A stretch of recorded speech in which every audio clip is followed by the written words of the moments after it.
Here's what's grinding my gears.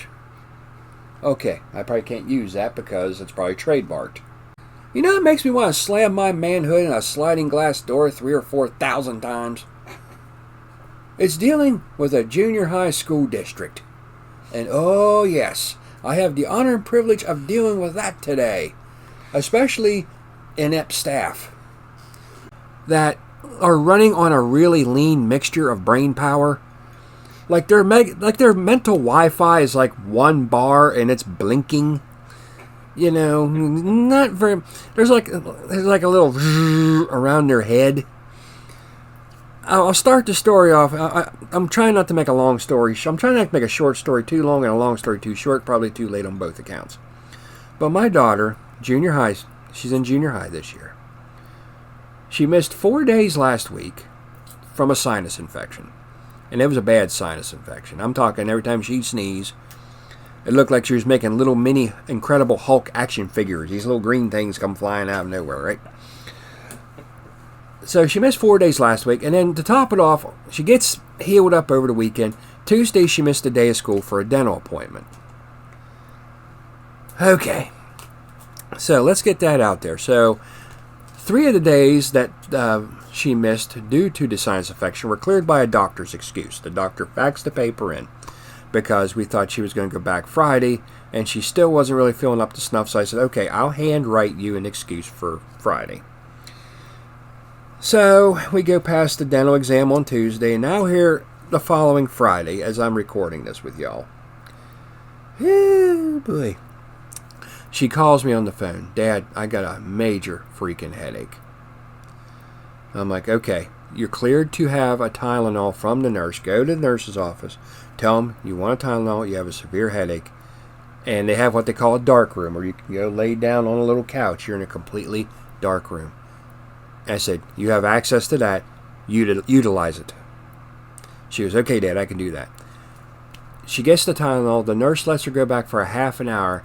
She texted me to say, Dad, just real quick, thank you. I got the Tylenol. I'm relaxing in the room. Just to let you know. The nurse sees her on the telephone and says, well, if you're good enough to use your cell phone, you're good enough to go back to class.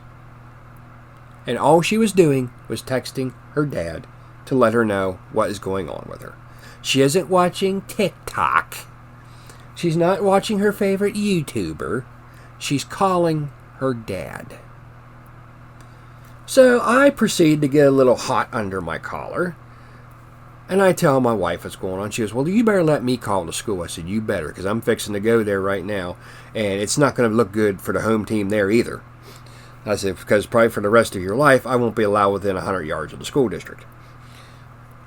So she calls, and of course the nurse won't pick up the phone. Oh, gee, I wonder why. So we called the counselor's office. Now, I know the guidance counselor there. She's an awesome woman. She really is. She's actually, out of all of them there, she has the most clue on what's going on. Just our luck, this was her first day back because she was off from surgery.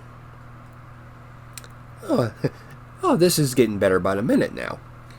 Don't know what she had done. Didn't stop to ask. She didn't volunteer the information. I had other things on my mind. So I turned around and I'm trying to listen in on the conversation. She goes, when I came back, I asked if any students were absent a lot or were sick or had issues. And gee, golly whiz, your daughter's name didn't even come up. I'm like, oh, really? My wife proceeds to come in and goes, well, she missed 4 days last week, and plus she missed Tuesday for a dental exam. And the 4 days last week were due to a sinus infection. She goes, well, let me look up the attendance record. Oh, yes, I see we got the 3 days. The 3 days fax from the doctor's office. And I see where your husband wrote one excuse. But the dental exam, we don't have anything for. To which I'm about ready to break my own stuff. And I'll tell you that to tell you this. Yes, the doctor's office faxed over the 3 days. Good job. Attaboy. Oh, Dad waited until Tuesday when she got done with her dental exam. I took a picture of not only the handwritten excuse I wrote, but the one from the dentist office. I placed them side by side in a picture, which you're allowed to do. Take a picture, you fax it over to us. That's just as good as dropping off the paperwork. Well, apparently not, because I sent one picture, 2 excuses. They wrote one and didn't write down the other. Hello? How does this escape your keen eye, Columbo? Well, I was a bit confused here, and something got me baffled here. Apparently so. Columbo would have seen it, and he had that one jacked around eyeball. He figured it out. Gee whiz. And these are the same people who turn and go, "Are you sure your child dropped off an excuse?" I'm like, you have got to be kidding. These people are... Let me tell you something. If you feel bad about yourself and you're feeling depressed and you don't feel like you're the smartest person, go to your local school and talk to their administrative staff. You'll feel like you want to audition for Jeopardy. You're going to feel brilliant here in 30 seconds.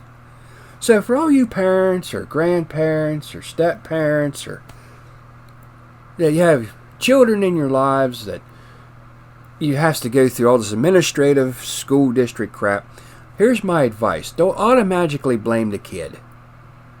Because these kids are smarter than what you're taking credit for. Because these administrators will blame a kid in 30 seconds for their ineptitude. Ineptitude? Ooh, that's pretty good for an old Texan with a lisp. I feel smarter. You know why? Because today I dealt with school administration. Not only do I sound smarter, I can use big words now.